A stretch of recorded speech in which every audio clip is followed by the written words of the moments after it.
from Terraform Comics, Hybrids, The Sons of Gods, Volume 1, Trash Day. When everyday people develop godlike abilities, it is up to a small band of heroes to expose an evil superhuman trafficking ring. This 128-page volume merges history with fiction in an exciting, fast-paced adventure. Get your copy now.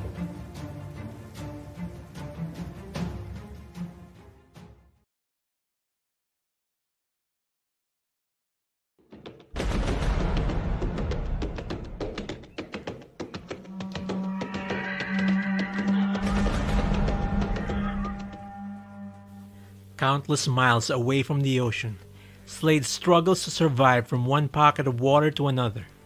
Weak and weary, he's dragged to the ring, forced to fight in a vicious blood sport where animals are pitted against each other for entertainment. There he faces off against the unruly hyena Kilroy and a hulking gorilla named Leopold. During their fights, unbeknownst to all, contact with Slade's blood alters Kilroy and Leopold's consciousness. Can Slade win over his newly awakened opponents? Will he break away from his chains? Can he continue to endure outside of his element? Should he escape death, one thing is certain: a cruel life awaits him in the unforgiving Wild West. If you appreciate good storytelling, captivating characters, a solid production, action, adventure, and mystery, this comic book is for you. My name is Jason Orfalis, a professional of 25 years as artist and writer. Much planning went to this project, and I have experience in every stage of producing a comic book. Your contribution will make this dream project a reality. Thank you for listening, and good luck on your own adventure.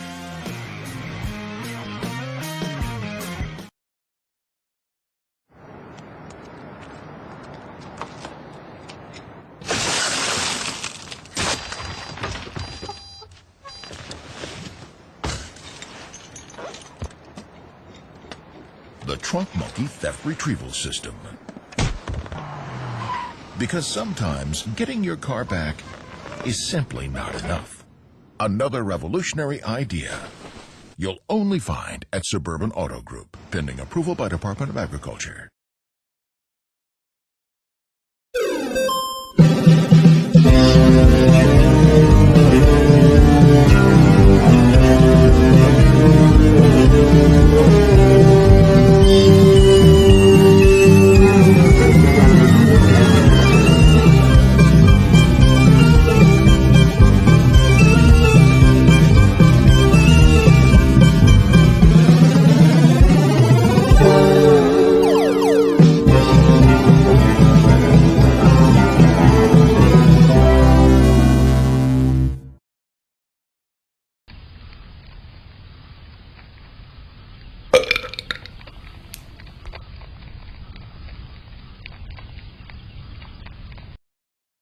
The readers are so demanding. They send me these emails, they want all these things. I only have so much time. I just want to sit here and read a comic book. That's the whole reason I started this company, was to just sit here and read comics all day. Oh, these readers, they want stuff. Ugh.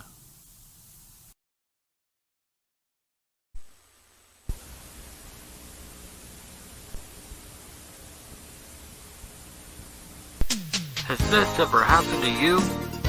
You're trying to organize your comic books, and they explode. What a mess. Well, you're in luck. The Alterna Comics Collector Case is here to save the day. Keep your collection organized and in great shape. Holds up to 15 comics, bagged and boarded too. And now we've got art inserts for the front and side pocket of your collector case. Customize your case with art from some of your favorite Alterna Comics titles. Available on Indiegogo.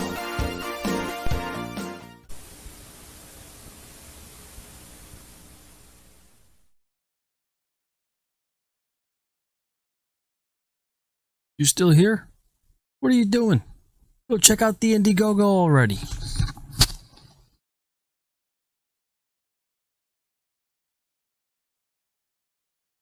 First man, You know the drill.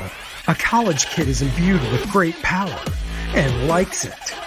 Penumbra has other plans, and hand delivers him to Monarch, a fun 64-page action-packed comic book harkening back to the glory days of Marvel Comics, only on Indiegogo.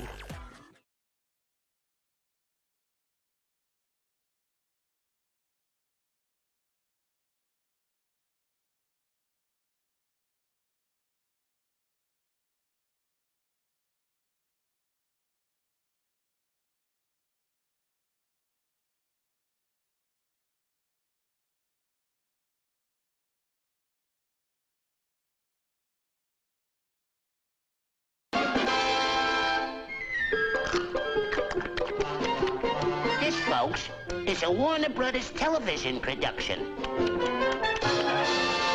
The Bugs Bunny Show. Overture, curtain lights, this is it, the night of nights. No more rehearsing and nursing a part. We know every part by heart. Overture, curtain lights, this is it, we'll hit the heights. And oh, what heights we'll hit. On with the show, this is it.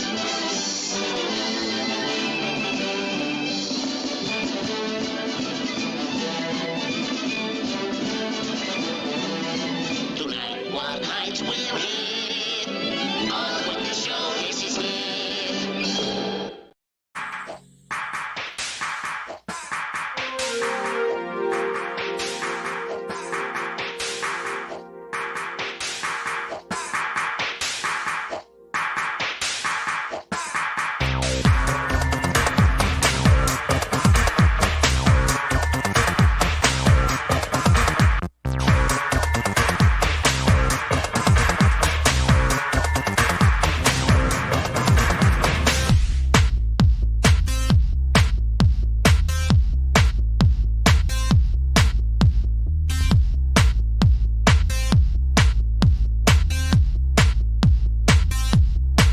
I got the hot drive on modulator and the two-gate on even flow.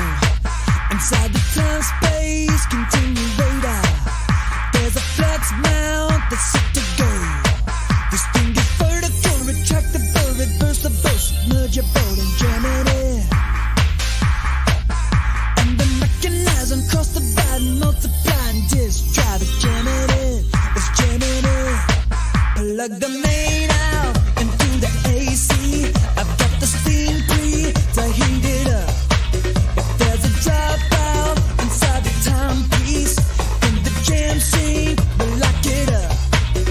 I've been building it, planning it, dreaming it, planning it, jamming it, I'm jamming it. And if I pull a switch and nothing hits, I'll do it all again. Right now, I give everything I've got. Journey up here, roll down. I believe in everything you are. Journey up here, take roll.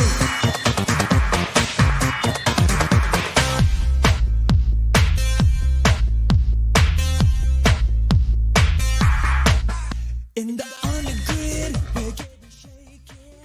The excitement is in the Hey everyone, good morning. Good morning. Hope you are doing well, or good afternoon if you might be on the East Coast, as our guest Andy is. My name is Don Chin. I'm here for another fun edition of Comics and Coffee, and I am here in Northern California in my studio. Kind of had an interesting morning. I woke up, I did some yoga. I don't know if any of you guys out there do yoga. It's like when you get old, your bones and your joints start to get all stiff and brittle, and you gotta like take care of yourself. And I have these problem feet, and they've just really been bugging me for the last few months. Went to physical therapy, and it's just like my toe is creeping over to the right, and it just causes problems. And so I've been getting therapy. And I thought, maybe there's a video for your feet. So I did one this morning. It was a half hour. with Yoga with Adrian. And I don't know if you guys have ever watched Yoga with Adrian. She's this really chill lady from Texas, and she's got like, oh man, she's got millions of subscribers, but she's really good. She's low pressure, really, really fun. And so I did some toe yoga, first time ever. I actually feel really good. My feet are invigorated. I have some blood flowing there, and I feel like it's going to be a good day. So if you guys have never tried yoga before, I would heartily recommend it. I think it's kind of frowned upon. People laugh about it, but I actually think it's really beneficial. So it kind of brings peace to your day. And if you've never tried it, she's got, videos from beginner all the way to advanced. So definitely check out Yoga with Adrian. Hey guys, I want to say hi to the chat this morning. We've got some people in the chat. We got Aria Blackness in the house from all the way from Wales. Ari has been my guest before. He's got a great campaign that I just backed called The Adventures of Tailless. We've got Abominable Grisly, the folks from abominablegrisly.com in the house, and we're going to be showing some of their stuff later. And we've got Hyper Kaiju. Nice to see you. Let's see who else. Apex. Hi, Apex. Nice to you're at the laundromat. Awesome. Thank you for joining us again. Let's see who else we have. We have, he says, getting old isn't fun. That's true. It's not for the light of heart. We've got Butch Cleaver, Metal Movies and Brewskis in the house. How you doing, man? Good to see you. I think it's Matt, right? Matt from Metal Movies and Brewskis. Somebody that I haven't seen before, a Pitts Bin Sanin. Nice to see you. Good to see you guys. So anyways, we are Apex. Yes, we will definitely have to have you on. I'm going to be doing a promo stream, I think, in August. So that's a good one to kind of introduce yourself to our viewers. But let's go ahead and get Andy in the stream. Andy, good morning. Hello. How are you, sir? Well, it is 5 after 12 here. So that's true. Early morning. It is. You look now all showered and you know, like all clean and shiny. Shiny. What are you saying? That looks good, man. I like the dome. I don't know if I could pull that off. I don't have a choice. So. I'm curious how you are like you kind of promote a lot of 90s vibes. So I wanted to ask you more about your career because I've seen you in Comicsgate for the last year or so, but other than that, I really don't know that much about your career. And we want to definitely talk about First Man, which is I actually read it all last night. I really liked it. It was fun. It was 64 pages. Your artwork is phenomenal, and it was fun to read. I mean, I some of these graphic novels you get and you go, man, I don't know if I can finish this like in a week. But your thing, I just read like in an hour, and it just made me, it had a lot of action. And your artwork, I was going to say, anatomy wise, you draw the best thighs in the business. You got the market on that. Do you use like these bad boys? I was going to say, I've seen you like post pictures of sculpts and stuff like that. I was wondering, what do you use for your anatomy reference? You must have done a lot of training in the human form because you seem like you really know the muscle tone on things. I mean, at first, honestly, that's a great question. When I was first starting out, I've said this many times before that when I was in the Q-Bird school, we had figure drawing for 3 years. Hey, Apex. We took. So the Q-Bird School, just give everybody a rundown. If you already know this, bear with me. But the Q-Bird School, 3-year program, 5 classes a week. And I always say it's like going to high school again because unlike most colleges where it's like, oh, I've got a class from 3 to 6 today, or, oh, I've got one from 9 to 12 or whatever, the Q-Bird School is 5 days a week and my memory's lacking some, but basically 8:30 to say 2:30. With a 45-minute lunch break, and you have 2 classes a day. So 1 morning lunch break, 1 in the afternoon. And hello, stat 0. And one of the things is at the Kubert School, some classes change. I've got these white things growing out of my ears down in the connect. You got it worse. It's really strange. Yeah, I've got Andy's it way got it worse. One of the things with the Kubert School is some classes carry over every year and some don't. So for instance, in first year, we had class in just lettering. And this goes back to 88. So it was all hand lettering. There was no computers. But that was a one and done. We took it for 1 year, one class a week for a whole 9 months, done. But figure drawing we had for 3 years straight. Wow. So we had it once a week, 2.5 hours a week, 3 years. And it would just get more advanced as we went along. And I was always, even before the Kubert School, I myself would work out and stuff and was always getting muscle magazines and whatnot. And the anatomy's just always fascinated me. So I was one of those guys that was just really, anal retentive about it in terms of I want the anatomy to be right. And this was at the time too in comics even that the comics weren't as stylized, I guess, as they became in the 90s with artists. You know what I mean? You had Jack Kirby, of course, which that guy, if you look at his early work, he knew anatomy, no pun intended, like the back of his hand. But once he really came back to Marvel 60s and 70s, that's when he really got in with all the squiggles and stuff, and really stylized anatomy. Whereas I like guys like John Buscema, Neil Adams, and the guys that, you still stylize your anatomy. My anatomy's stylized, but it's still closer to realism than what some people do.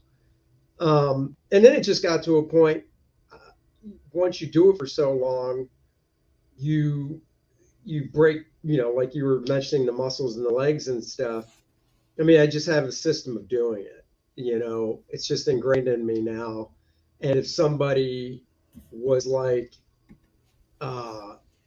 you should try doing it this way, or let's say, like Jim Lee has a way he draws anatomy, right? And I've tried it in sketchbooks just to kind of play around, but it's just not natural for me because I have my own way of doing things. So you had the Kubert School when did you enroll? 88 was my first year. And how old were you at the time? 18 going on 19. My birthday's later in the year. So my birthday's in November. But so for instance, 1988, for 10 months of the year, I was 18, even though technically I turned 19 that year. So, I was 18 going into it. And I took a year off after high school. I was supposed to go in 87, and I was accepted and everything. Hello, Dory. And I was accepted for everything. But like a month before school started, I thought, I'd like to I just did 12 years of school. I'd like a year off. Yeah. Yeah. And my parents were like, as long as the school's okay with it. So we called up the Kubert School and they're like, we'll hold your place for 1988. Because I already interviewed. We drove up there. I had a sit-down interview with Joe. And they're like, yeah, don't worry about it. We'll just, we'll hold your deposit and we'll just wait till 88. And you can just do, whatever you want for that year. So I got a real job. Actually, we'll test your knowledge now, Don. I hope you're ready. Okay. Trivia question. Do you know what a cartographer is? A map maker. Boom. You do. Yeah. I worked at a company that specialized in floodplain maps. But once again, this goes back to before computers. So do you know what Rubylith is? Oh yeah. The red stuff you cut out. Yep. And I figured you did because we kind of got into the industry and we're about the same age at the same time. So Rubylith, back in those map making days, they would lay down this big, I had a drafting table, big drafting table at the job. And they would lay down this map that was like probably 3 feet across by like 2 feet. And it was a floodplain map. And then they put a big piece of rubylith over it. And I would have to cut out certain sections of the rubylith on the map going by the floodplain. Wow. And this actually really helped with my hand-eye coordination when it came to inking with a brush, because I used an X-Acto knife, of course, and I even had to use a magnifying glass because the line itself was probably the thickness of a 0.7 mechanical pencil lead, and you had to cut in the middle of that line. And if you were off by a little bit, they would have the rubylith tape that you would tape back down over top and then recut and then peel up to make sure. And that's what I did for like a year. So are you talking rubylith like with an X-Acto knife? Yeah. Yeah. Because we used to do color separations before computers with like my fanzines in the 70s. Oh, yeah. The guys would do 4 color separations with rubylith. It was really complicated, but it's much easier now. So yeah, it shows how old we are, guys. We're talking rubylith. The thing is, did you ever use a swivel X-Acto knife? Have you ever seen one of those? No, I don't think so. So basically, it's just like it says. You know, most X-Acto knives, the only way you can turn the blade is if you turn the knife, right? Like a pencil. Right. You know, you have to rotate it in your fingers.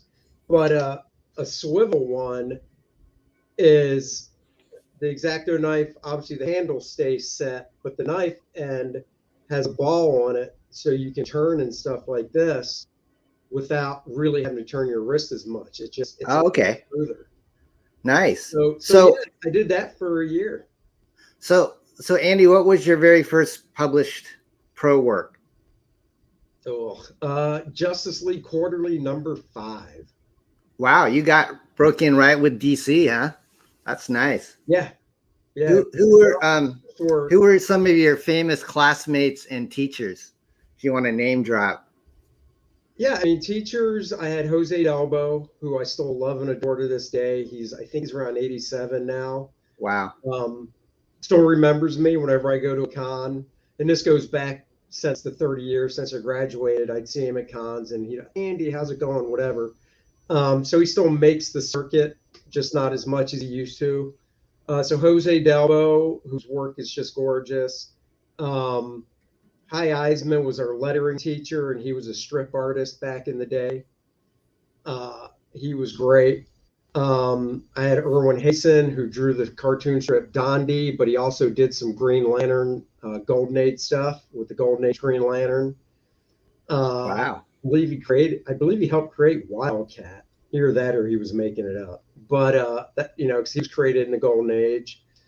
There was obviously Joe Hubert, Tom Mandrake subbed in, Lee Weeks subbed in for a few times teaching. Were the Kubert boys in the school with you? I had not at the time. They attended the school in like 82, 83, I believe. They're like 6-7 years older than me.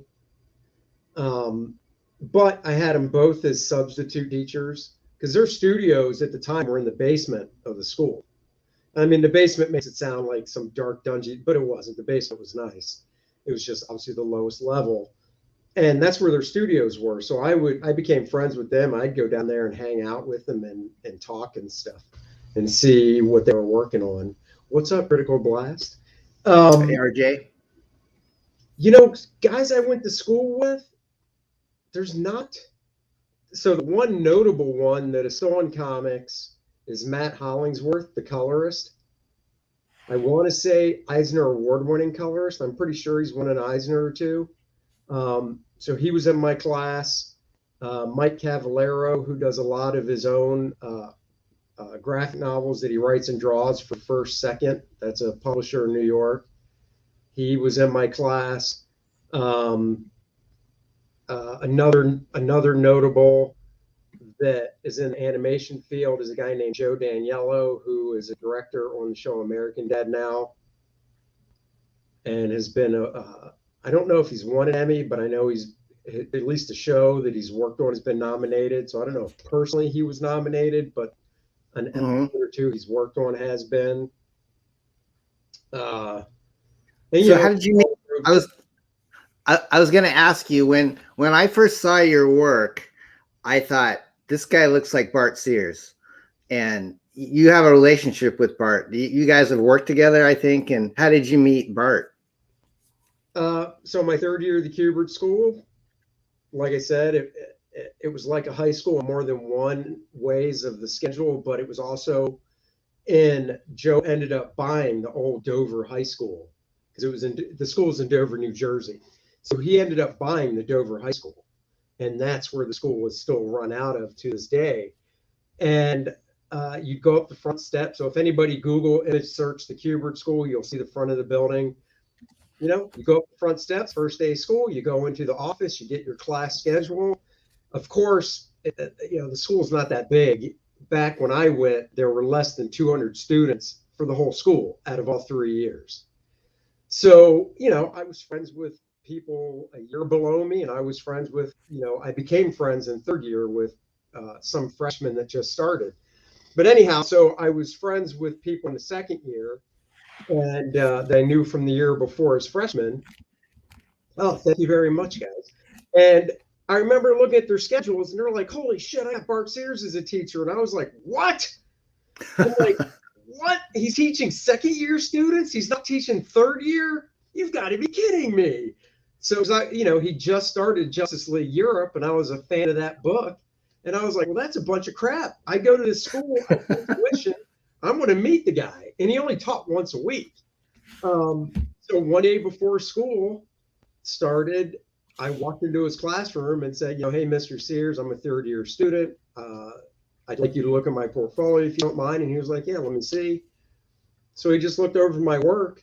And this was in, September when school started. It's not like I waited 2 months or anything. I got right on it. And as I tell the story, he must have liked what he saw because he gave me some pointers. And I said, well, can I show you more work? And he's like, yeah, I'm here once a week. So I was like, okay. So every week I'd show him work. And it just got to a point where he was like, if you want to hang out and stuff, I live in town, come on over. My wife will be at, or I think it was his girlfriend at the time, will be out at her job, but you're more than welcome to come over after school while I work on Justice League and work on homework. And, we can just kind of hang out. So I did that. And he would just throw tracing paper over my stuff. And that's why his stuff was so influential on my work in the beginning, because it was literally like, here's a figure drawing or here's a comic book page. And he'd put tracing paper over it and be like, try doing this and, cutting in an angle here or maybe doing anatomy like this and whatever. And as we got to know each other, we found out that our artistic influences in comics and in how to draw books overlapped. We both like Byrne Hogarth. We both like George Bridgman and Andrew Loomis. In regards to comic artists, obviously we both love Joe Kubert, but we both like Neil Adams and Steve Rude. And so we had a lot of the same influences as well. Because, back then, somebody being 6 years older than you, because Bart's 6 years older than I am. Back then 6 years was like, wow, he's 6 years older than me. That's a long time. But now, but you know what I mean? But now 6 years is like nothing, Right. And yeah, I mean, I like I said, I started school in '88. He broke into the business of drawing comics, I think, in '85. So he started drawing comics, basically same thing, 6 years before I did. So okay. Same age, just 6 years before. Do you still keep in contact with him? I think you do, because you've got a variant cover on your books. We talk like once a week. That's cool. So what's your day like, Andy? When do you get up? What do you have a regiment, or are you just kind of like you draw as you're inspired, or are you pretty disciplined on how much you get done? No, I'm pretty disciplined. I mean, it definitely helps. I'm definitely, and I think every artist is a deadline motivated person. So I definitely have to set, one of the nice things about, for me at least, working for somebody else is the deadlines because that's what kicks my ass into gear. You know, if somebody's like, oh, well, even my first job for DC, just to backtrack, was actually an issue of Suicide Squad, and it was an inventory job. Do you know what an inventory job is?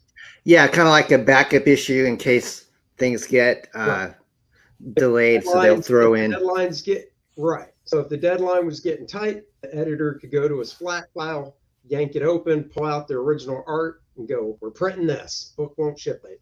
They don't do those anymore. But that was my first job.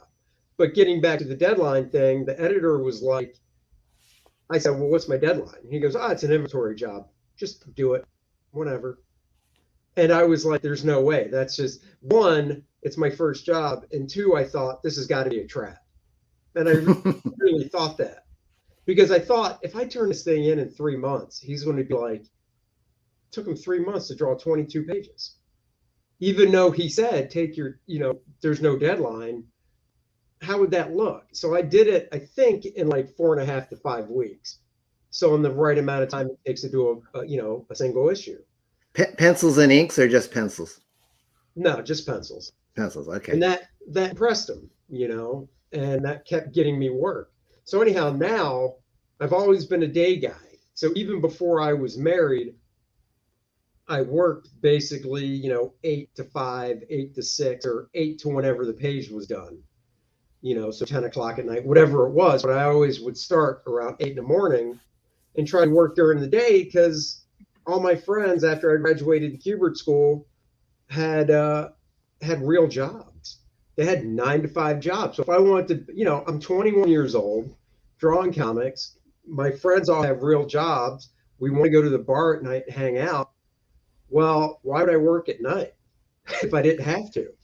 Right. I wouldn't be able to hang out with my friends. I'd be alone during the day when they're at work. And then they come home and like, let's go to the bar. They'd be like, oh, guys, I got to draw comics. So I just always was a day guy. And gotcha. Let's just mute that. So that's carried through to when I got married.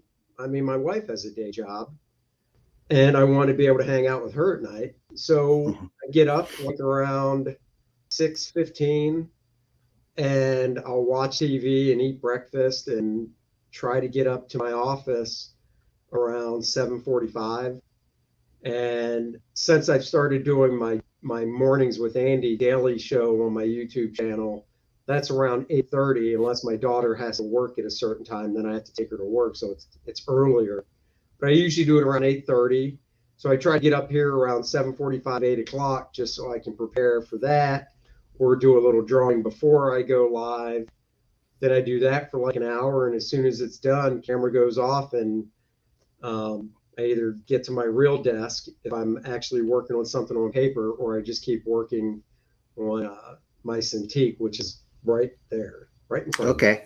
So Andy, what you look like you're in pretty good shape. I mean, do you exercise? Are you pretty, health conscious? You look, you're not flabby by any means. You look like you're kind of tall too. I can't tell how tall you are. 5'10". I'm 5'10". Yeah, well, see, here's the key, Don. The key is just to buy shirts that are 2 sizes too small. Exactly. There you go. In good shape. I just got this. I just bought 2 new First Man shirts from T Public, where I have a few things up there, and it's because the old shirt that I had probably for the past decade was too big, but I was also heavier at the time, so the old shirt used to fit like this one does. I see. And yeah, I do work out. I've always worked out, but when I was 20 years ago or so, I was really working out heavier, and to the point of going, I want to put on weight and size and all that stuff. And I got up to like 210, 205. And then what happened is I stopped. I didn't work out as much, and my diet changed, and I was still the same weight, but the size started going out. Right. The gut. Dad gut. And then a couple of years ago, I was like, all right, that's enough of that. So I just said, I'm just going to get back down to like 175, 180 and stay kind of in that window. So I did. I went on a diet, and I kept working out, and I lost 20 pounds. So I'm about 175. I stay in that window. Yeah. So I work out like 3 days a week before I come up here. I'll do a home workout with just dumbbells and stuff. What's Andy Smith typical breakfast consist of? Honestly, since I'm not working out to bulk up and stuff, I just work out. Oh, thank you, T Public. If you go to my YouTube channel, in any of the descriptions, there's a link for the shop. All right. So, when I worked out to gain weight and gain muscle, it was way different. Now it's just a cup of coffee, a banana, and a Greek yogurt, because Greek yogurt has, it has more protein and stuff than just regular yogurt and sugar and all that. And that's it. Good for you, man. I love yogurt. I have yogurt with a little bit of granola, and I'm on a kind of a keto. I try to stay as keto as I can. I try to do that, but I just love I love bread and stuff Carbs. like that. Yeah. Yeah. I mean, I'm a creature of habit, so it's real easy for me to eat the same thing. And I say 5 days a week because Saturday and Sunday I'll veer off the diet even for breakfast, and not like pancakes and stuff like that, but just like a big, like, nice bowl of granola, because I do love granola and stuff. But Monday through Friday, breakfast is the same. It's so boring, it's not even funny. Oh, I just get that. I hear you. I know. I almost threw my leg out when I show. Ow, that hurt. I have the same thing for breakfast, Monday through Friday. If I'm home, if I'm out of town, it's a different story. But if I'm home, I have the same thing for breakfast. I eat the same thing for lunch, and then dinner is the variation, because dinner is with the family, so it's whatever we cook up. But breakfast and lunch, 5 days a week, the same thing. So I'm boring as hell. Do you you mentioned a daughter? Can you say how many? Do you have just one daughter or more than one? Just me too. I have one daughter. My daughter's in her 30s though, so I have grandkids already, and they're visiting me, and they're a lot of fun. They like comics, but they can't be that old though. Your grandkids. Yeah, I got a 16-year-old grandson, so. Do you really? Yeah, I started early. By the way, my wife said if you guys hear like some obnoxious drilling in the background, there's some construction work going on. So it's not going on right now, but it woke her up, and she said she called them pipe cutting bastards. And so that's kind of the way my morning has started, is my wife swearing at the construction workers outside. So, honey, if you're watching this show, I don't think they can hear. We haven't had anybody complain about the PCBs. So she's I was just saying, if my wife swears, then something's really wrong, because she usually doesn't swear much. So right, my wife hardly ever swears, but when she starts off, the first thing I see her in the morning, and then I know it's kind of going downhill. Aria says, I don't understand these old people problems. You will. Aria, you will. You will, Aria. When you hit 30, it all goes downhill. So enjoy your 20s while you can. Exactly. So Andy, let's check out your campaign. As I said, guys, Andy's First Man. I was going to ask you. You have 1.2 on this one that you sent me. So what's that mean as opposed to number 1? So First Man originally came out, and not that whole book, because like you said, that's 64 pages. It originally did come out though as just a regular standard size floppy from Image in 1997, and it said to be continued. It said to be continued. So when I decided to bring First Man back, because I have all the original art still from that first one. So I scanned it all back in black and white, because I got it all recolored. But before I sent it to the colorist, I went in, and I like to say I did a Neil Adams, where, when they reprint his Batman stuff, Neil's gone in and redrawn stuff. Right. In his 70s Batman. Well, I did that to this First Man. I went in, I redrew some faces, I redrew some figures. I had the whole thing recolored. I talked to my buddy Rob Snyder, who I worked with back then, and I said, I'm adding tons more content to make it a 64-page book and to finish that first chapter. And I want the whole thing re-scripted from 1997 so it works with what I'm writing for the new stuff that's in that, what you have there. So I just thought it'd be cool to call it 1.2 since there was technically a 1. But this book has literally just visually and everything doesn't look anything like 1. And, you know, good luck finding that first one. So. All right. Well, thanks for the explanation, Andy. So you've got your new campaign up. You look like you're still 19 days left. And and when are you planning on releasing this? This one, so the difference was the first one that you have ended in January and I fulfilled it in end of March. So obviously that's a quick turnaround, but that's due to the fact that I really wanted to have most of it done before the campaign was going. And being my first real Comicsgate Indiegogo campaign, I just didn't want any hiccups. Okay. And then with this campaign, I wanted to start it a couple months after the first one ended. You know, I want to leave the first one in demand for a little bit like people do while I worked on the prep art for the second one, you know, the cover, the interior pages that are on the campaign and stuff like that. And now that I got all that done, I was like, you know, I'm going to just launch this one with the delivery date of May 2022 because, you know, talking to guys like Graham and Ethan and just other people that are doing this stuff, they suggested, you know, get enough art up for the campaign and then go into campaign mode while it's live and then work on it after the campaign's closed and it's in demand. And one of the other reasons too is I realized that I couldn't I could obviously keep the first one up in demand for as long as I wanted.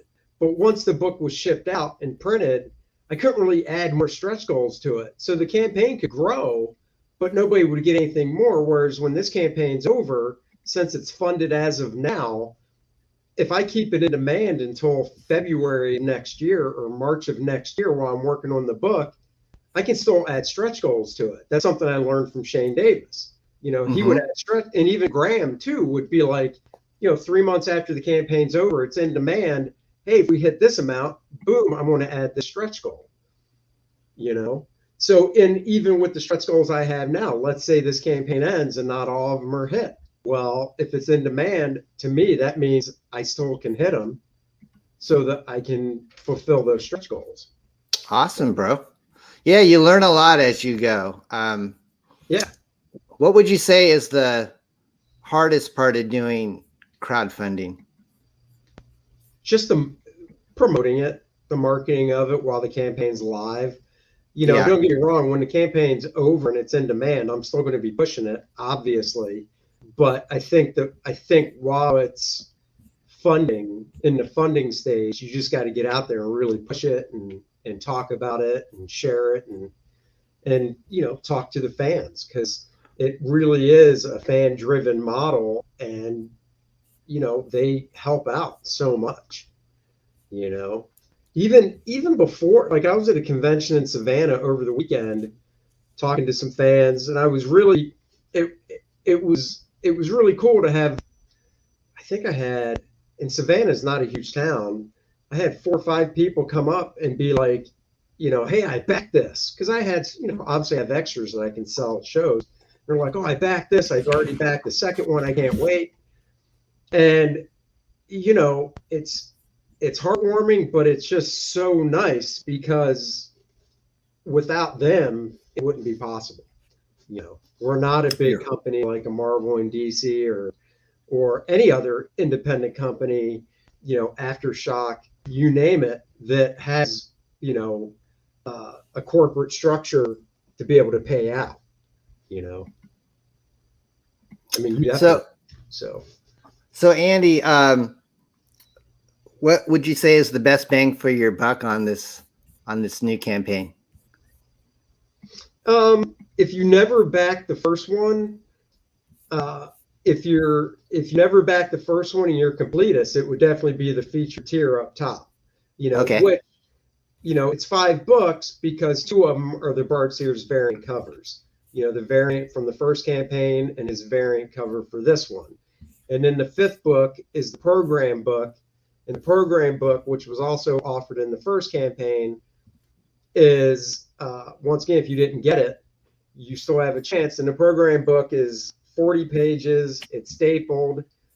More than half of the book is page layouts and behind the scenes stuff to show my process to creating a comic book. And then the first 15 pages, I believe, are different artists' rendition of First Man. So like Adam Hughes, Alan Davis, Bart did another one, George Perez, Brian Hitch, Kevin Nolan, Mark Beaton, a bunch of different guys. I love Nolan's work a lot. I think I saw on either you posted on your social media or maybe on this campaign, there was some sculpts of like ships and stuff. Was that correct? That you use like figure models in this book? Well, in this book, I created Monarch, the bad guy from Volume 1. I created his ship in SketchUp Pro, which is the 3D program that I think it's made by Google. Okay. So SketchUp Pro used to be free, but now they charge you the annual subscription. So it's a great 3D modeling program, and I'm such a novice at it that I was like, I sketched out his ship on paper, and I was like, man, it'd be great to have a 3D model of this. And I thought about trying to hire somebody, but then I said, you know what? Let me just do what a lot of people do. I'm going to just check out YouTube. And I went to YouTube and I think I typed in creating a spaceship in SketchUp Pro, and man, tons of stuff came up. I was like, holy crap. Really? So I watched, So I watched this one video that I think was like maybe 20 minutes long, and I had it open on the screen that I'm looking at now, and I had SketchUp open on my Cintiq, and I would just rewind the stream as I missed things because the guy was time-lapsing it and whatnot. I would just kind of copy, his way of creating the ship, but with my design. And so I had that model in there, and I even did the cool thing where I took the full figure shot of Monarch from the bio page and shrunk him down tiny, and then put a circle around him, and then did that to the ship, so you can see his scale to his ship. Awesome. Ship. And that's in the that's in the program book. Okay, that's what I was going to ask you. That's pretty cool. And then it's also 3D one here. I'll just get it. Awesome. That's what we want. We want to see it. Yeah, this a fan did this based on my art. So wow. Turn around the First Man. I drew the front view. I drew a side view from this angle, kind of like that, and I drew a back view of him. And a guy that does sculpture up in Canada about 8 years ago contacted me and was like, if you want, I'll sculpt that. And I was like, okay. Wow. So he sculpted this. It's 2 pieces, because he sculpted the base that has the logo on it. Yeah, that's sweet. You can see it. And all the lines are on him. I just haven't painted it because I don't want to mess it up. Right. Is this something like you're exploring as a stretch goal to maybe mass produce these, or? Well, that's just it. I don't know how to get this 3D scanned. I've talked to people and they're like, oh, you just have to just take it and you can actually get your own really nice camera. So not your iPhone, but everybody I talked to suggested using a real high def camera that a photographer uses and setting it up, set the camera up still, on a tripod and stuff. And then they basically said, if you have one of the Lazy Susan things that spins that people have sometimes on their dining room table as a decoration holder, they said, put the bust on that and have it lined up, just straight on it.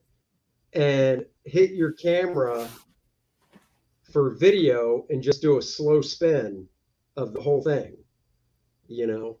Oh, and wow. that serve, they said if you do it good enough, that could serve as a 3D scan that you could take somewhere and maybe get it imported so it could be 3D printed.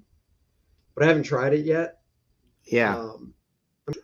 I'd like to find somebody that does 3D sculpting and try to work out a deal, and honestly just send in the same drawing I sent that guy and just have it 3D sculpted from scratch and either ZBrush and then just get the file that way, because I just think that'd be easier. But I think you would think Ethan would have some connections to help you with that, you know, with all the action figures. I should ask him about that for sure. Yeah. Nice, man. That's so cool that it's so cool when fans reach out and do stuff that, you know, they're talented at. And that's a one and done. There's no two versions of that. I was like, what are you going to do with it when you're done? He goes, well, I'll send it to you. And I was like, wow. Okay. You know, he mailed it to me. He didn't even charge me shipping, which was nice. And wow. That's it, man. That's the one and done. If that thing ever breaks, I'm screwed. Are you going to paint it, or are you going to leave it? I mean, my painting's not bad, and it's not like he's hard to paint. If I just do, you know, flat paint, and I don't try to do modeling and stuff, it's just yellow and chrome and black. So I could, because I have actually painted a few action figures that have the build that I like for First Man, just to see what it would look like. Yeah, so I've done that as well. Nice, buddy. Back there, hold on, right there on my bookshelf. Right there. There's two. Okay, cool. Yeah. So Andy, you know, boy, it's gone by so quickly. I'm already up to almost 45 minutes with you. You're a great guest. Thank you for your time. One thing that I noticed in your campaign that you've kind of brought up, I've seen on other streams, is you always run a parody ad. And of course, you know, my heart is in parodies, but you kind of spoofed the Hostess fruit pies, the old, you know, Marvel ads that we used to see. Oh, yeah. What inspired you to kind of throw in a funny, you know, one pager in your books? The same thing that had me do the bio pages that are in the back of, you know, the volume that you have is, you know, growing up, I love those ads. And just like I love the Marvel Universe bio pages from the old handbook of the Marvel Universe in the 80s. But by the time I got into comics, they weren't doing either of those anymore. And I was like, damn. So I did my own bio pages, set up the exact same way. And like, you know, if you remember, DC did their handbook as well. They did it more. It was a few, once again, DC always follows Marvel. I never see, at least I can think of, DC doing it first and Marvel going, oh, great idea. So DC did their handbook of the Marvel Universe. And then a couple years later, DC does their DC Who's Who. But I just didn't like all the design stuff DC did. I liked the standard figure with a rectangle or some type of shape behind the figure with the color, and then just the text. So my bio pages, I tried to mimic the Marvel one as much as I could. And yeah. For the ad, same thing. They weren't doing ads anymore, so I never got a chance to draw one. So I said, you know what? I'm just going to do my own parody ad. And my buddy Rob Snyder wrote it for me. So there you go. There's the handbook of the Marvel Universe my way, which is their way. So I use the same font and everything. How old is Luke in your book? Probably, you say he's a college student. It doesn't have his age. I can't believe I left that out. Yeah, I didn't see that in here, but that's all right. Yeah, no, that's all. That's all. I guess we were playing it fast and loose on that one. Yeah, he's a college student. He's 18. He's a freshman in college. He's just a freshman, so he's 18. He gives me a Peter Parker vibe. Were you trying to make him? I mean, if people are like, what's the pitch? I guess you could say elevator pitch. You always want to throw in, like, you know, for movies, oh, it's like Die Hard and Aliens mashed together. So So for me, it's like Spider-Man, Shazam, and Marvel's Captain Marvel all mixed into a bowl because you've got the Peter Parker vibe with the humor. You've got the Shazam vibe with the whole Billy Batson turning into this hero. So Luke Henry turns into First Man. And then you've got Captain Marvel because of the cosmic aspect of it. Right. So Cool. Those are the three main ingredients for First Man. Awesome. So. And it's a fun book, guys. Like I said with Andy, I read it from cover to cover and I really enjoyed it. Production quality, coloring, lettering, it's all top notch. I mean, you can tell you're very passionate about this character, and I can't wait to see the second one. Can we play your trailer for your second one for our audience? Please do. Please. All right, guys. All right, so here we go, guys. This is the trailer to Andy's new campaign, which is on Indiegogo. And I did put the links to Andy's campaign in the video description, as well as the mail that we're going to open shortly. So please feel free to click on those links. But let me pull up your cool video, my friend, and we're going to give it a watch. Thanks. Luke Henry, after kicking Monarch's ass to the depths of space, is back on Earth, and now he's looking to save the world from the Fourth World Foundation. Sure, he had help from Penumbra before, but she's not helping him this time. He's got to face it on his own. Look at these four people. He's coming for a villain known as Adonis. He'll do it. You'll be there. Back it now. First Man 2, Learning Curve. There it is, bro. Nice work. Dude, that's the EVS cut. I give him credit. Yeah, he's short and sweet. He didn't edit it together because, like, the video at the top of the page, I put back in. I bounce them out every couple days. The video actually the 1 minute one, that was 30 seconds, and the 1 minute one has no voiceover. And I was on Ethan's stream, and he's like, let's play the video and give me a voiceover. And I was like, okay. So I went a little longer because I didn't expect it. So he's like, all right, let's do it again, but try to end when it ends. I'm like, okay. Wow. And then a mutual friend, his name is, oh man, I'm going to mess his name up. He has a YouTube channel, Shenith, I believe is how you pronounce it.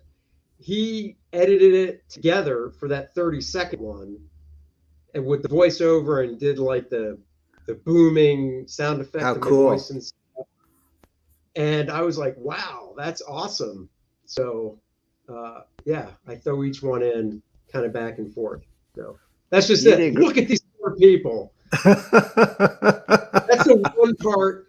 That is the one that, I'll be honest, that's the one part I cringe because I didn't know Ethan was going to do that. Send it to that guy or however it worked out.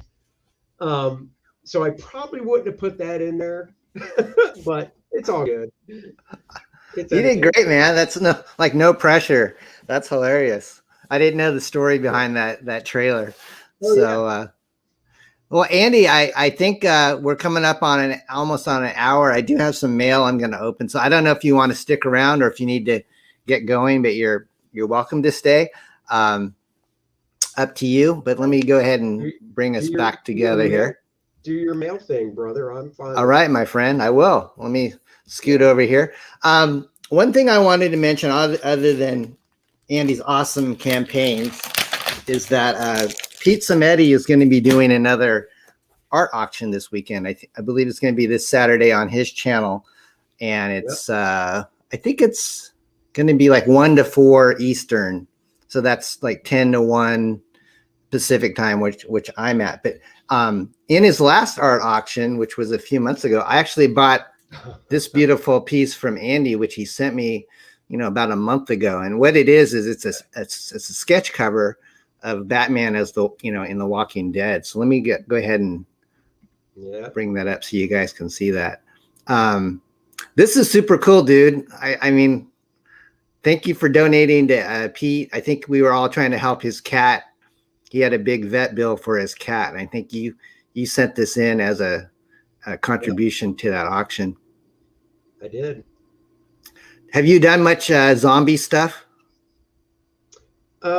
Just that stuff.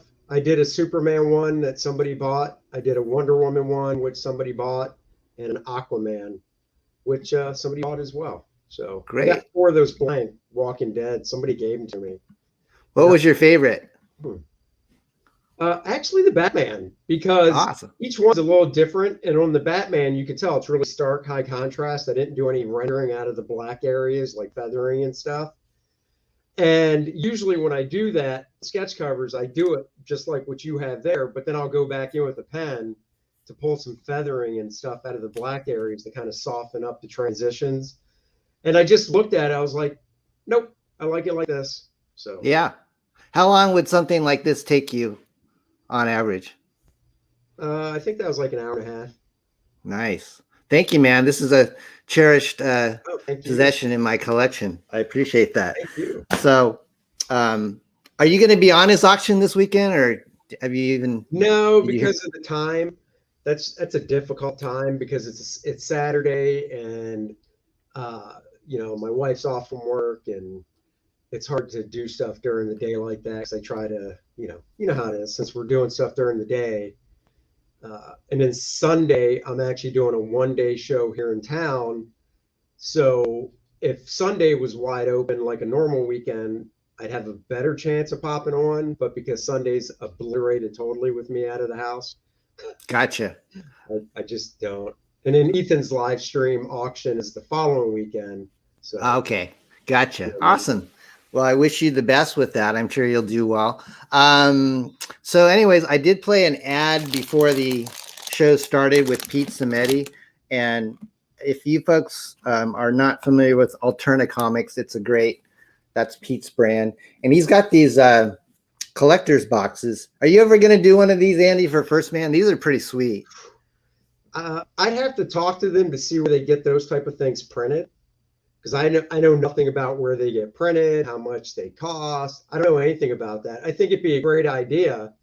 And it's just, it's kind of like baby steps. I kind of think for volume 3, because First Man is built, and I use it term loosely because I say this and people are like, so there's no more First Man after the trilogy? Because I do envision a volume 3 to bring everything full circle.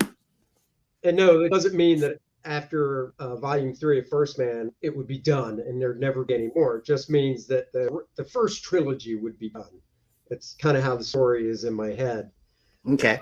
And I kind of see, instead of a box, I wouldn't mind seeing what a small slipcase would cost because they are, as you showed, and people that have it, they're all going to be 64-page square bound.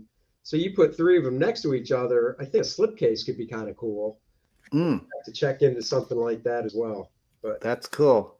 Hey, Jim O'Reilly, since you're in the chat, you are welcome to join because I'm going to be opening something from you, my friend. Jim is actually, have you ever met Jim O'Reilly before, Andy? No? Jim is, yeah, he's been a really good cover artist, and he's one of our cover artists on BRZRKR. And so he draws a lot of trading cards for like Topps, Upper Deck. Oh, sweet. Masterworks. Walking Dead is actually one of the franchises that he does art cards for. But Jim is in the audience. Jim, if you want to hop on, I think I sent you the link. But I wanted to say I did back Pete's Because You Demanded It campaign, and he's still fulfilling it. But these cases came at, it's only like $100, and he sent you like a huge box of, Alterna Comics. And then the collector's case comes with all these different cards that you can slip in of your favorite Alterna. And I'm a big Mighty Mascots fan, and you can just interchange whatever cards you want. But I didn't know until yesterday. I've had this like for at least a month. I didn't know, Andy, at the time that Pete packed a little special goodie for me in with the collector's case. So he sent me a graphic novel of The Chair, and it's kind of more of a digest size. It's it's all nice those as a thanks for the auction. So cool, yeah. And he sent thank you, and he signed it, and I'm excited to read it. Did he send you a DVD? Oh no. No. I was maybe I shouldn't say. It's on Amazon. It is something I actually do mean to rent because I think it'd be kind of cool to watch. So. Yeah, I need to watch it too. It looks like an intense movie, and anything with Roddy Piper in it, you got to give it a shot. Jim, that's okay. I'm sorry that you couldn't make it in, but we will have you on a guest here. So, anyways, I'm going to open up some artwork. I did mention to my people that had sent me things that I would be mentioning their products today. So the first book, I advertised that you can send the audience can send their books to me for review. And so the very first thing that I got was like about a week ago from this company called Abominable Grisly. I'm going to put a link to their, let's see. Yeah, this is their website and also their Twitter.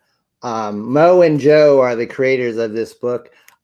This is for mature readers. It's kind of got an edge and some language and some, a little bit of provocative imagery, but it looks really fun. They kind of bleep out the language so it's not, totally in your face. But I went through it and I said, this kind of reminds me of like Aeon Flux meets Boris the Bear. And they're so young, Andy, they didn't know which either one of those things were. So I said I'm old, but it's a really great looking project. And I wanted to recommend that people go check it out. They've got all sorts of swag on their website. I'll kind of show you there. Let me make this a little bit bigger so you guys can see. So you got like this. Doesn't he look like Boris? Did you ever read Boris the Bear, Andy, back in the day? Oh yeah, I know Boris the Bear. Yeah, Boris. So yeah. It looks like it's got a cool kind of a velvety hard, cardstock cover. It almost feels it has a different, almost like a plastic type of feel to it, like a coating, but it's black and white with red highlights, kind of like Blood Realm. And it's not for kiddies, but it'll be a fun read. It looks like they don't take themselves too seriously, which I enjoy. So Mo and Joe, thank you for sending me copies of Splinters of, I don't know how to pronounce this. It's YGGDRASIL. So Yggdrasil, maybe that's the name of this book. So thank you for sending that to me. I appreciate it. Are they in the audience? I don't see if they're there anymore. Okay. Anyways, so that's the first thing I opened. And then we have Airith. I think Airith is in the house. Eric McIntyre is in the house. Did you ever see the book Airith Saga, Andy? Let me see. I don't know. Don't think so? McIntyre. He I don't know if I know you've watched Bancroft, but Bancroft kind of introduced people to this new book called Airith.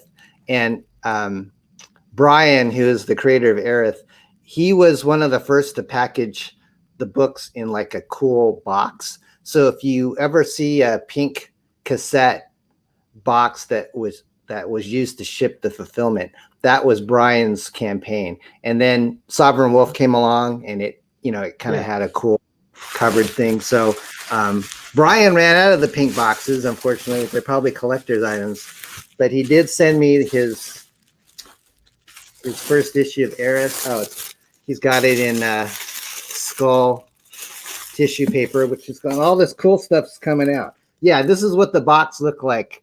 That Airith. Oh yeah. Yeah, does that ring a bell now? Yes. Brian is out in Arizona, and he's kind of got this rock and roll heavy metal. Yeah, I was on a stream with him. Oh, okay, cool. Yeah, I'm awful with names, but now that he's got that, got a little cool lenticular card. So Brian, thank you, man. I'm swapping him comics, just kind of like how I swapped with you. So I'm sending him X-FARCE, and then he sent me the first issue of Airith. He's got all this cool swag, just like you do, with stickers and magnets and stuff like that. By the way, I didn't mention, but You know, when you back Andy's campaign, he's got lots of cool stretch goals. So, Brian, thank you, man, for sending this. I can't wait to read it. It looks like it kind of has a cool heavy metal vibe. The cover's great. Yeah, very cool. So, anyways, and Abominable Grisly is there in the audience. Fun for adults. Thank you, Don. You're welcome. Eric says he backed it. Nice. All right. So what's on to package number 3, Andy? Well, actually, Jim's in the audience. I better open it up. So Jim sent me this big package about a week or so ago.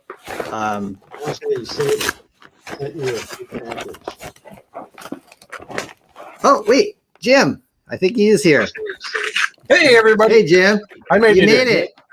I'm doing good, bro. How are you? Hi, Andy. How you doing? Jim, I'm terrible at names, but I recognize it. So there you go. What's up, Jim? I hear a little bit of echoing. Hold on. Let me check here. Oh, there we go. Now I can hear you. Hey, Jim. Hey, how you doing? How are you, dude? Good. I'm doing well. Good. How are you? Andy, nice Jim to meet you. You too. First want to say, first man looks great. I'm going to have to back that one. Wife's going to kill me. Did you not win anything in Las Vegas, Jim, when you got married? I placed second in a small poker tournament, like a sit and go. It's like a $75 tournament. So I only won like $300, something like that. Oh, that's not too nice. bad. The field was like 34 people, but only do that for fun. You know. Andy, Jim recently got married to his longtime lady. For Yes. When did you get married? Like 2 months ago, or? Yes, May 26th. I can't forget the date because it's her birthday. It was her 50th birthday. We've been together for 28 years. So, you know, I gave her 28 years to run, and she didn't do that. So If she hasn't run at that point, then exactly. She's caught at that point. So that's hilarious. There are no backs out from that one. Jim, what are you up to, buddy? Not well. I just got off work, so I'm like just got home. I ran in the house, kind of threw the stuff up, and but work wise, I'm working on a book called Mojo Rising. That's for Third Empire Studios, or Third Empire, sorry, publishing with Outlaw Studios, and of course the guys will kill me for that. But yeah, it should be out. We're looking to by the end of the year to start either a Kickstarter or Indiegogo. Okay. You know, and I know there's been a little bit of hot debate on that kind of stuff, but the group is used to Kickstarter, and they've had, you know, some small successes with Kickstarter, but I really want them to go the Indiegogo platform because I think there's more to the Indiegogo platform than the Kickstarter. But we'll have that debate when the time comes. Sure. So, but yeah, working on the book, I can share some of the work if you like, but I don't want to step on your toes. I know. Oh no, that'd I know fine. it's your. And Andy can cut out anytime he needs to, but he seems like he's starting to work already, I think. Oh boy. I got an idea. I'm trying to put together a new convention banner because if you see behind me that penumbra back there where it says I Junior.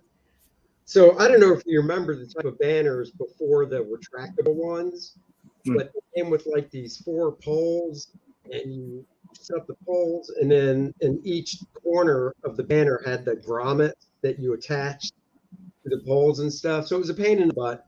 Anyhow, long story short, that is actually attached to another banner that has Power Girl underneath of it that is retractable, and it's held up with magnets, really strong magnets. But that just doesn't look too hot, so I'm trying to put together a new banner art and have it sent off to the printer because I'm doing MegaCon in a few weeks, and it'll just be a nice retractable one with penumbra. So nice, man. Cool. Hang out, do this at the same time. Unless you don't want me to, then I will. Oh no, please. We'd be honored. Okay, so tell us about this beautiful piece, Jim, and you're welcome to enlarge it. This is, I'll scroll through some of the stuff, and if you want me to enlarge your page, I will. But this will be the cover for the Mojo book. I'm doing the origin story of the characters. So there's already been 2 Mojo successfully funded Mojo Rising Kickstarters that have happened. And I did a cover for one of them, which Jimmy Reyes did the inks for that. He's also doing an inked version of this. This is Kevin Conrad, who's worked on, has inked like Spawn and Kiss, stuff like that. So he lent his talents for this cover. But Jimmy will also have an alternate cover with Jimmy's inks as well. So Mojo Rising, I'm doing the origin story. So it's kind of like a post-apocalyptic magic story. And it's actually a overall love story between Mojo, his love, and love of two sisters who are kind of pitting them against one another. And I don't want to give too much away. I do share a lot of art online, so people are also, often welcome to go to my Twitter or my Facebook page under my name. And these are just some of the pages. This is the first page here. Beautiful. Working on this double page spread. I saw the. Oh, go ahead, Jim. Oh no, you're going to see some scraps. Some rough pages as well. So don't mind the chicken scratch. Speaking of chickens, I saw you post on your Facebook that you're involved in a book called Carriers, which when I saw these pigeons with automatic rifles, it automatically caught my attention. So what did you have to do with that project? When long story short, I got back into comics probably like 6 years ago now. And I had laid down my pencil for a good number of years to, to build the family and all that jazz. We've all heard those stories. So when I started to pick up the pencil again, I reached out to a guy at Pilot Studios, Ben Ferrari, and he had offered me to do this pigeon story. And it was my first time out. So, the art, I look back and I kind of cringe and like, oh God, that's horrible. But he loved it. So I did, I think I want to say 12 pages of the first story, and he loved it. And he continued the series on. Well, I guess it got picked up by Red 5 Comics, and that will be out in previews in September and will be available in comic shops if, people can get their local comic shop to pick up copies. Cool. I think he said November. So yeah, if you want some nostalgia, old horrible work of mine. I mean, great work. You can take a look at that. But yeah, it was a fun book. It's like these carrier pigeons, and I don't want to give away their secret, but let's just say they're heavily armored and kick butt. So yeah, that seems to be the theme now, is giving either apes or birds weapons. Well, we got to weaponize the animal kingdom. That's right. So Jim, you said you just got off work. What did you go? You've told me you work for trading card companies. Is that what you're doing? That's a side gig. I used to do, when I first got back into comics, I did a lot of stuff for Upper Deck and Topps. I did for Upper Deck, I did their Marvel premiere, which is one of their biggest sets. I did a Deadpool set, Thor Ragnarok when the movie came out. What else was there? I did the X-Men. What else? There's a couple other. Punisher. I did a Punisher set. And then for Topps, they're more of the movie television show trading card company, along with the baseball stuff. But I did Stranger Things, Star Wars, tons of Star Wars. One of my first sets was Star Wars Masterworks. Yeah. Which at the time they had wooden cards that were, they had wood over the top of them.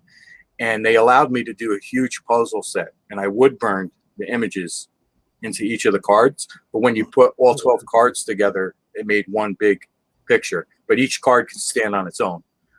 Do you have something like that you might have a sample of you could show us? No, nope. Wood burning wise, no, I don't. That's all right. But if you go to www.JimO'ReillyArt.com, okay, there's a section in my trading card thing, and I think I have like the first 6 of them. So basically, I did. I had Yoda and the Emperor on top.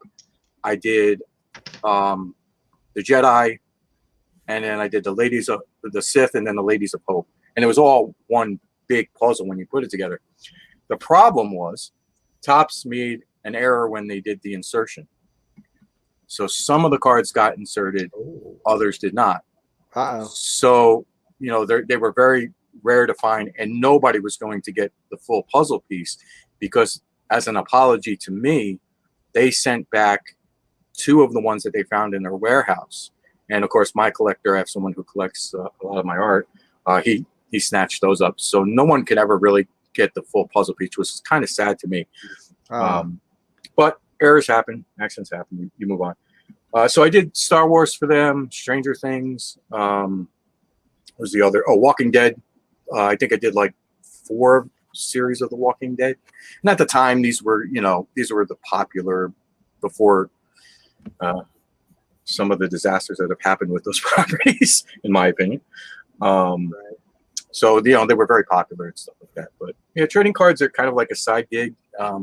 Really, the pay is not that great, but it's a way if you want to work on a property, you can, get your chance to work on a property, and your original art gets inserted into the packs, and the packs are sold at like Walmart and I forget where else they sell them, wherever they sell their trading cards.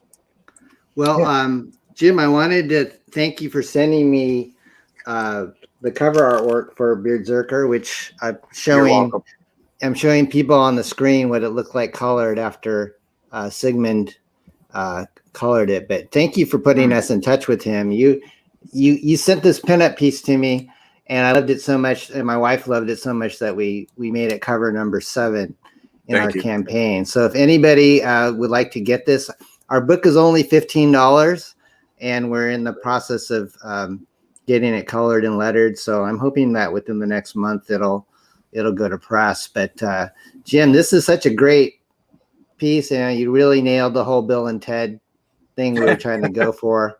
I'm like a comedian at heart. Like, I don't know how my wife honestly puts up with me. I'm always trying to crack jokes and whatnot when I'm not tired. So when I saw Parody Press, I'm like, oh, I've got to do something. So you're more than welcome, and thank you for making it into a cover. I appreciate that. You're welcome. So I wanted to show everybody the artwork, and we purchased this from Jim. He inked it. You have a different way of working, Jim. I think you said you're comfortable both digital and traditional, but for the most part, I think you say you work a lot faster digitally, right? For me, really, you have to, people say, oh, digital makes the art easier. It doesn't. You still have to know how to draw. What it does is it helps you edit quicker. So, instead of having a ton of eraser shavings on your desk, from pencil erasing, you can easily change things and manipulate. So what I like to do is sometimes I'll do my designs in a digital program like Clip Studio. I'll print it out 11 by 17, and then I light box my work. So it just makes it a little bit easier if somebody wants a traditional piece. Now, I work both ways. I can work traditionally, ink it. My inking skills are not the greatest in the world. So for me, digital inking makes it easier for me and a better image for me. You know what I mean? It makes my art better because I can take my time with the lines. Whereas if I goof up, doing a traditional piece, it's done. I got to start over, kind of thing. So I can work both ways. Yes.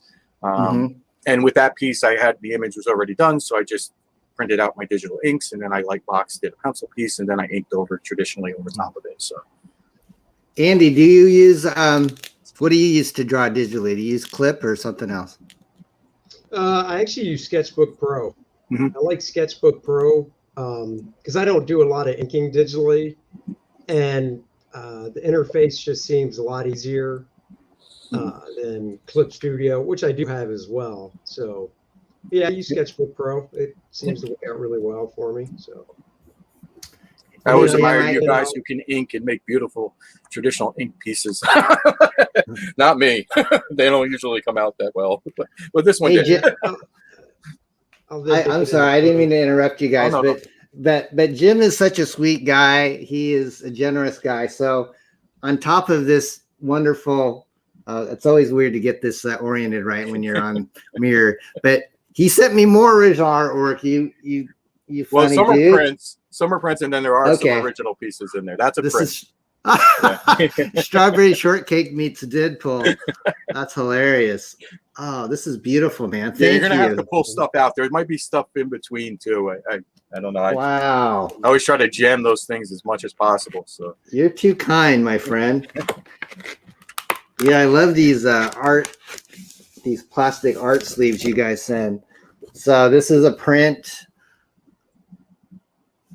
How long ago did you do this for a it was commission, yes, it was a commission piece originally, and that is the actual traditional Copic markers. I just scanned it in and made a print out of it, and then I think I added like some strawberries in the background, kind of thing. But yeah, that's all off the original art.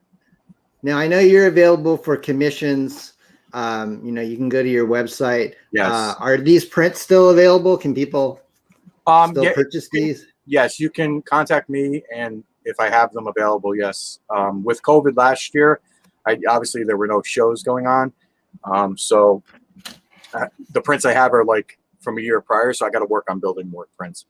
That piece was actually from an original Copic commission in someone's sketchbook. I drew who they wanted the domino from the movie, so I drew her, and then I did the same thing. I scanned her in, and then I added some more lighting in the background to kind of lighten her up a bit. But the original, that probably my two favorite commissions. They had me do a Iron Spider and this piece in their sketchbook, and the art that was in that sketchbook, it was just amazing, and I was honored to be in it. So what is the original size of this? Because it looks it was about a 10 by 14, I think, sketchbook, and he had it custom, like the covers were custom made, and they were thick, and he had a number of artists inside of the book, like beautiful. Some of them were hand painted pieces. Some had gold foil lay in them. Wow. I mean, they were really amazing pieces. And then he came to me for my art. Probably I destroyed the book. But anyway. You're too hard on yourself, man. You're too hard on yourself. I just see my art where I want it to be, and it's not there, you know. So I love it. But people like it. That's someday we'll work together on something. Yes, I know. love to. I know we were talking, but there's a little bit more from what Jim sent me, guys. So I want to show you besides BRZRKR, which I got to get all these cool artwork pieces framed. I just don't have enough wall space, you know. Andy, do you collect anybody? I mean, you mentioned Buscema. Have you ever owned any Buscema artwork? Yeah, I've got I don't have any pages, unfortunately. I would love to own a page, but I have a rough, because he would do his roughs full size and then trace them off. So I have a Conan rough for a page, and then I have a full size 11 by 17 Batman rough of a cool shot of Batman. So yeah, there's only two I have, but I'd love to get a page that's actually inked and, you know, it was from print, but man, they're just going up. Yeah, I used to have some Buscema Conan, but I sold them off. They were inked by Ernie Chan. I know. So Jim, you sent me a little bit more here. I want to show people. You got the Walking Wren. This looks like an original? Yes, oh that's an original. Gosh. That's an original. Dude. That was done as part of an Inktober piece. I enjoy doing the Inktovers occasionally, and me and Brian Brown, who's an artist, he's done a couple of covers for I think he did like a Teenage Mutant Ninja Turtle cover and stuff. And we would go to conventions together, and him, Tom Ryan, who's another artist friend of mine, and I would do like a themed, the Inktober challenge, and we try to make it a little bit funny from time to time. So that's one of the original pieces. I figured you'd appreciate that with the Walking Dead thing. And I love it. And the comedy. I love it. Have you ever done any you look like your style would go really well with the like the Big Daddy Roth like the creatures that used to drive hot rods. Do you ever used to collect those things? No, I've never done anything like that, but I do know what you're talking about. They're like illustration pieces. This is awesome too. Another original piece. Yeah. I figured if anybody's going to get the gauntlet, why not, Patrick? I don't know if you knew this, Jim, but Steven Hillenberg, who created SpongeBob, went to my university, which is not near. He passed away, unfortunately, but he was a marine biology teacher or a student, and then he somehow created SpongeBob, and everything took off from there. But I love this. Andy, kind of a tie-in to your guy. Your guy's collecting stones. Monarch is in the Essence stones. That's so true. Thank you, Jim, so much for that, my welcome. friend. You're quite welcome. You're awesome, my friend. So No worries. the last package that I have is from the guys from Six Gun Gorilla, and that's Brian and Preston Azevedo. I don't know if you guys are familiar with this franchise, but boy, he sent me a whole plethora of ape books. So Brian, thank you so much. This is a great looking book. Like I said, primates with guns. How can you lose? So Brian, Christgau, if you're watching this on a replay, thank you so much for these great books. Let me make them a little bit bigger so we can give them some love. I wanted to say for Airith, if you guys want to back Airith, which I showed you a little bit earlier, that's the current campaign link. And then Six Gun Gorilla, his second book is in demand. It's called Cemetary Without Crosses. And of course, Andy's channel, if you want to subscribe. Do you have a channel, Jim? YouTube channel? I do. It's under my name. I don't have many subscribers. I think I might have like 2.5 people. Okay. No, I got like 70. 2.5. Well, you're welcome to post the link. I think you have a wrench. So folks, if you want to, Jim, if you want to post your link to your channel, I would definitely recommend. You stream quite a bit, especially you drawing. And I know Andy's starting. So boring. Like, I can't blame people for not wanting to come in.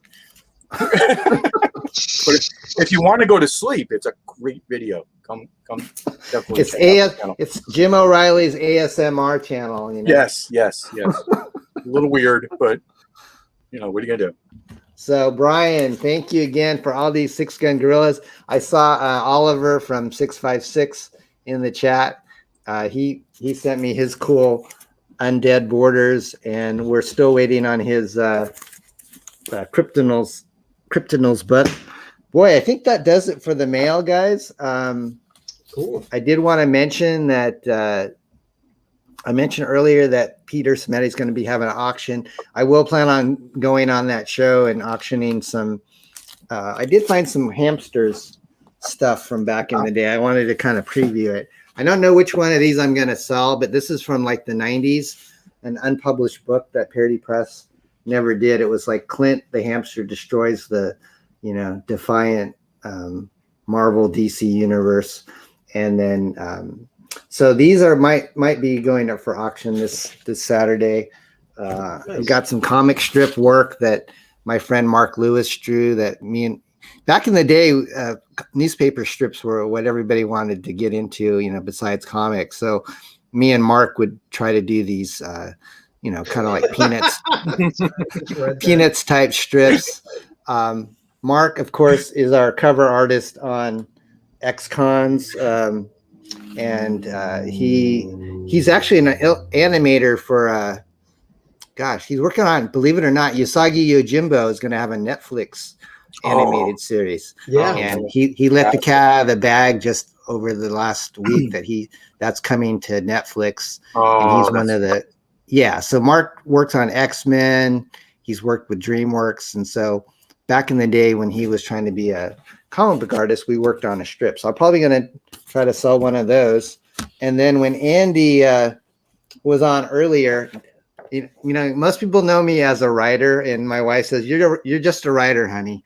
Well, I'm going to try to draw stuff. Back in the 80s, I was really influenced by John Byrne, and I wanted to be the next John Byrne. So this is really old, and I'm debating whether I should sell my old 1984 attempts at being a cartoonist. But Andy was mentioning before the days of computers, you'd have to cut out Ruby Lit and Zipatone. Jim, you're probably old enough to remember Zipatone. Yes, I am. Yes, I am. I don't even know if they probably still make it for your, I don't know. Actually, they do. It's hard to get. a friend of mine used it, but he said they still make it. It's probably cheaper to scan it and then put the tones in digital. I mean, the sheets used to be like, they weren't cheap. Yep. So anyways, guys, I think that's it for the mail call. I had a great time with everyone. For the last few moments, we'll just go ahead and let people know how they can reach you. I'll go with Jim first. Jim, I know I posted your links to your Facebook. Is there anything else you want me to pitch? No, that's good. If most people search for me under my name, they're able to find me on most social media like Kickstarter, Instagram. My name is in there, and you're able to find them. So okay, it's really, it's the ugly guy. With the no, come on now. Come on now. Just look for that. Jim, how much? You showed us that cool domino. How much would something like that run a fan if they wanted? If they wanted to commission you? Well, I usually work with people's budgets, so like I'll ask them where they kind of want to be at. If it's not too crazy, I'll work with people. I try to keep my prices pretty low because I'm not really a quote unquote professional. I haven't worked for Marvel or DC. If that's the standard, I don't know what it is anymore. But so I'll work with people on pricing, and I always ask people to just contact me. You're not going to insult me with a number. Just be reasonable. If you're going to ask for like six characters on a 8x10 for like $500, we might have a problem.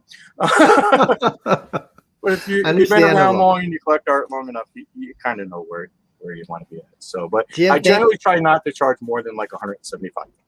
Okay. Thank you for blessing me, man. That made my day to get all that extra stuff. You're welcome. That's really cool. And I can't wait to see the cover imprint that you did for us for BRZRKR. And I still owe you one of these. We got these, holographic stickers of your cover. And I owe you one of these that I'm going to send to you. Andy, thank you for hanging in there for the mail call. Tell us. Anytime.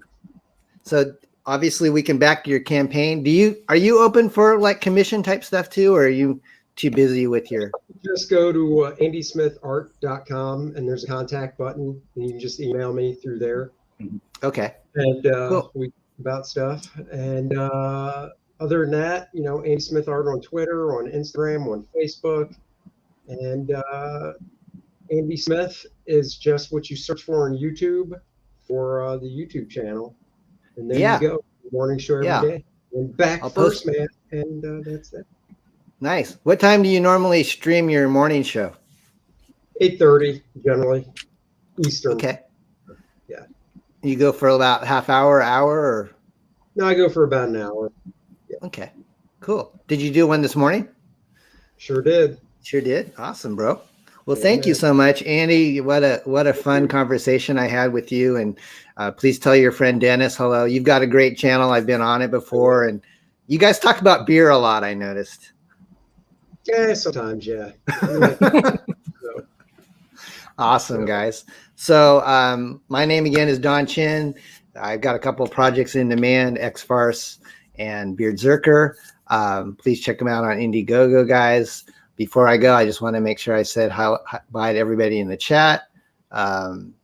We got, let's see, Joe Catapano was in the chat. Hi, Joe. And Purple Smurf, thank you for joining us. Alex, thank you for joining us, even if you were late, no problem.